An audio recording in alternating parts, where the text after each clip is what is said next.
the thing where I'm going with this is that what people were worried about, and we haven't had that situation, which I'm so glad. And to me, at this point that they prove, people wrong, is that people thought there was going to be too much. They thought it was going to be disrespectful to the other team. They thought, maybe the other team don't like it, and then they get into a fight. Nothing like that has happened. These guys, to me, have kept it very respectable. They never threw anything in anybody's face. It depends on where it was. They had a theme, and all of that. So it is, to me, I love it. I love it. I want more of it. I just don't want it over the top or anything. And I really haven't seen anything over the top, but I love it.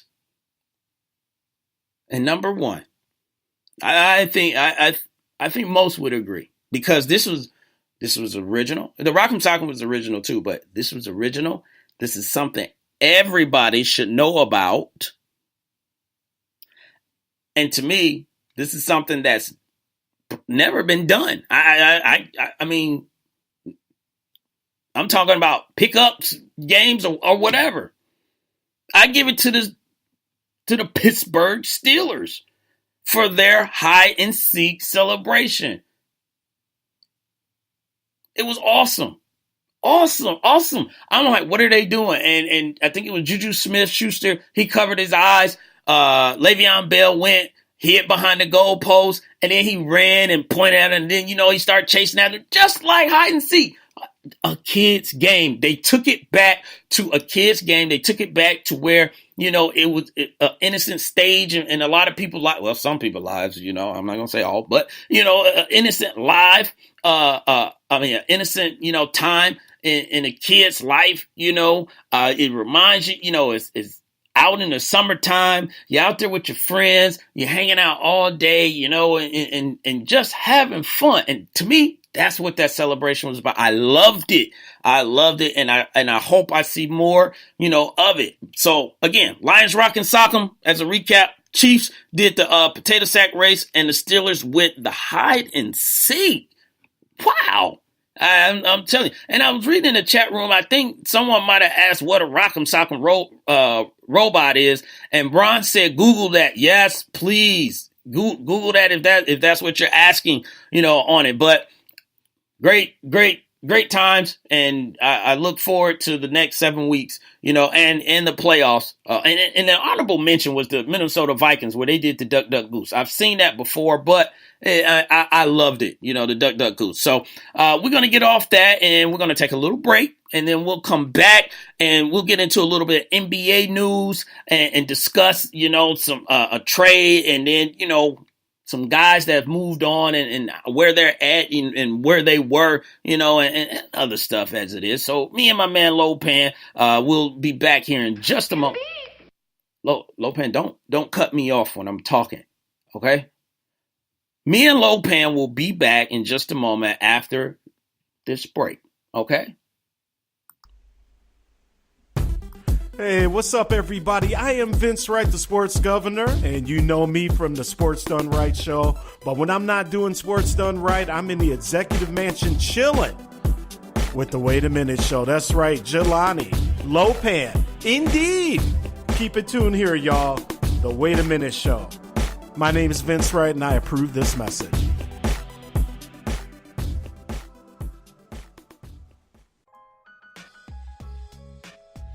Hey, what's up, sports fans?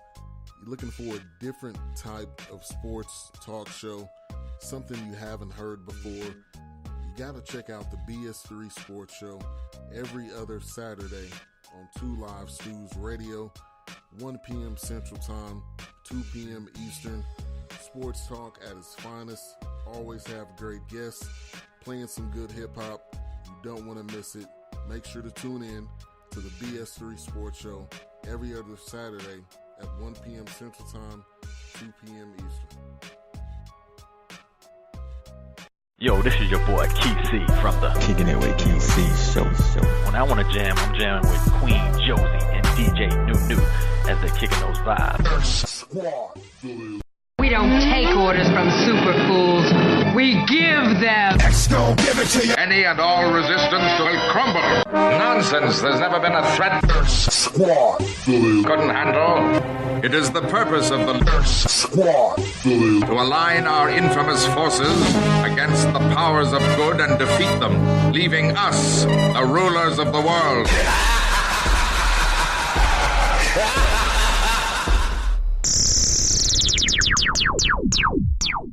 Ladies and gentlemen, we are back, and I have no idea what that noise was coming back from the break, but it's the Wait a Minute show.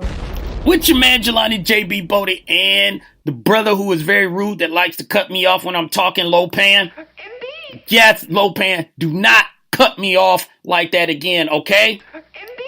I don't want to have a problem tonight with me and you, Lopan, okay? Indeed. So, get it together. Be respectful. We done had that talk before. I know Mocha Bella is in the chat room. Don't get dropped, okay? Indeed. All right. Jeez. Think you know a brother up in here. But, yeah, we're back. And you listen to the Wait a Minute show with your host, Jelani JB Bodie, and, of course, you know, that guy, Lopan. But before we get into this NBA news and we start talking about some things going on, let me remind you that also there is a show for the Wait a Minute show on Saturdays as well. So make sure you go to thewaitaminuteshow.com and you can follow the show on Twitter and follow the show on Twitter and Facebook. And we do double duty. We do Facebook Live as well. So you can actually watch the show being broadcasted live as well if you do not want to listen to it. So very, very, very great, fun time, just like it is now. And we keep it going with the chat and all that stuff. So make sure you go to thewaitaminuteshow.com, follow the show. You can view or listen to previous episodes as well. And you can have so much fun with us every weekend. So now let's get back and touch a little bit on this NBA news. So and shouts out to Tiffany P and Pete Comptroller Enville, who's in the building. So she peeping the show out. So appreciate you, Tiffany. The LA Clippers. I have to say that they are doing better than what I expected. So I can give credit where credit is due. I don't have a problem saying, I was wrong. I'm not necessarily wrong yet. The season is still early. But they're playing good basketball. They got good pieces. Gallinari's hurt. But Patrick Beverly, and probably the biggest thing is they got DeAndre Jordan, but Blake Griffin.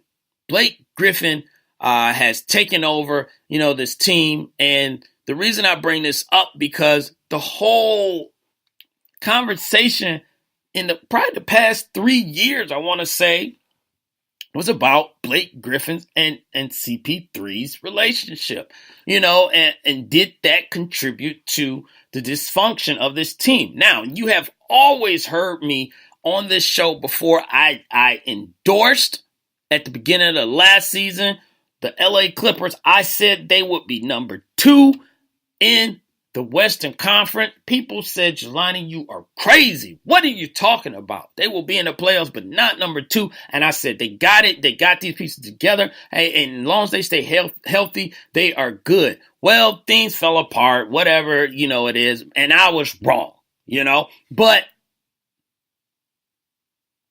here's the thing about this year. CP3 is gone.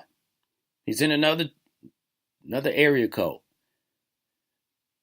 They sold Blake on him being the man. Because remember, I had Blake going to OKC because I felt that he really wanted to be out of there. He wanted to be gone. And I still think, he felt that way until Chris left, until they traded him away.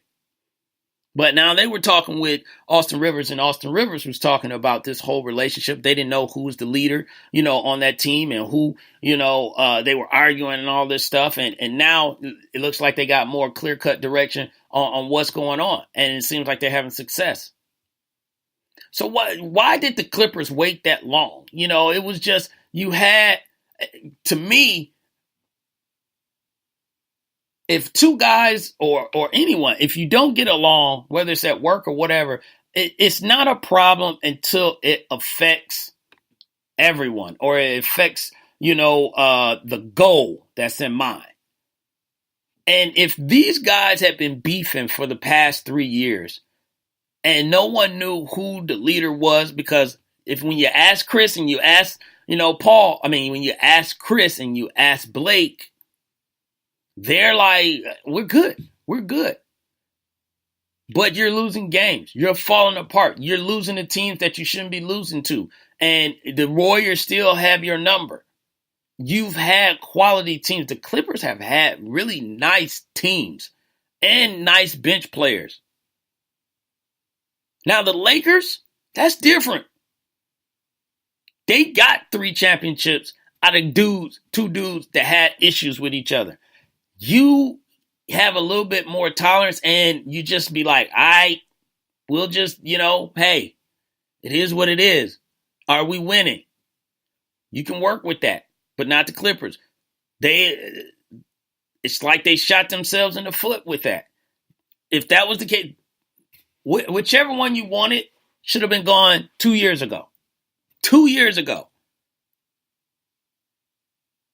But I guess they felt that this was their best, option to win. Maybe they didn't have a guy that they thought, could replace Chris Paul. You can't replace him, but, be effective. Tiffany PMP Comptroller Enville. Tiffany, you got a long name. But it's okay. Tiffany PMP Comptroller Enville. I'm going to keep saying it. She said Chris Paul tears his team down. They realized they couldn't get past the Warriors. And that's been a knock on Chris Paul, is that he's been a guy that will undress you and he will undress you in public on the court. Your teammates. And it's just like, okay, how, what's the line? What's the line? Is he consistently crossing that line? And maybe that's what it is. People complain about him. He dribbled too much or the ball, to me, I'm like, dude passes the ball. So I don't know how, he necessarily dribbles too much, but it's mind boggling, but right now it seems like Blake should have been the guy. It should have been. And I think that's maybe what the Clippers should have did. They just should have said, look, this is, such and such team. We're going to roll with that. You get on board. If you got a problem with it, I don't care. And then just, make it law, and it just get on my page, Angry Black Man said in the Wait a Minute chat room said, Blake will be injured soon. He always starts out with great numbers. We celebrate the overrated Doc Rivers and Clippers at 5-5. Crack the champagne for being average.